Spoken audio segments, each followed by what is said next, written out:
My breastfeeding journey, overall, I would say that it was a really positive experience.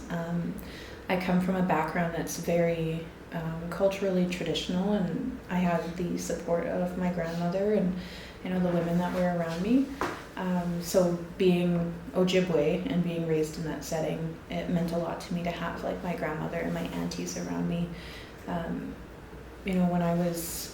When I was like still in the hospital, I had an experience where I was waiting for the milk to come in, and it was taking a little bit because it was my first baby, and I've been told that that's pretty common.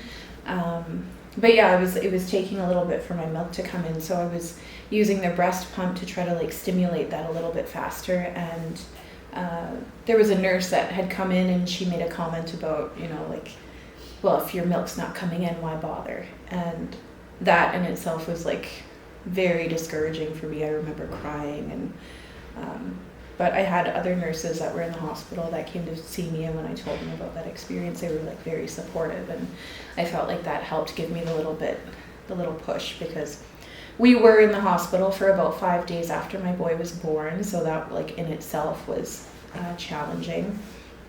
But once I was able to be in my own home and feel more comfortable in my own space, I felt like it was a little bit easier.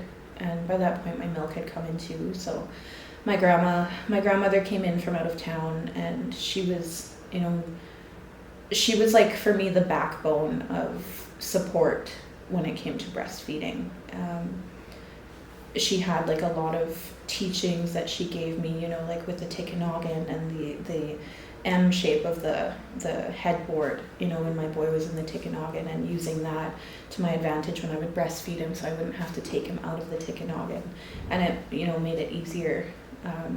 I was very fortunate to be able to take care of my son in that way, where I had these items that were so important for us culturally, and they had a purpose with it as well. So like the Tikanogan was super, super helpful for me with breastfeeding. Also like the teas that my grandmother would tell me to make, like things like that, like helped even just with the levels of comfort, physically and emotionally. Like wild mint tea for anxiety. I would sometimes get anxiety, especially being a new mom and trying to breastfeed. So the wild mint tea was like very good for calming my nerves, and was also very good for like promoting the flow of milk and stuff like that.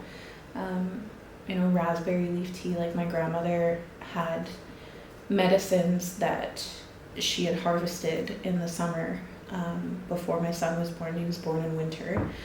So my grandmother was, helping me prepare for baby right from the very beginning.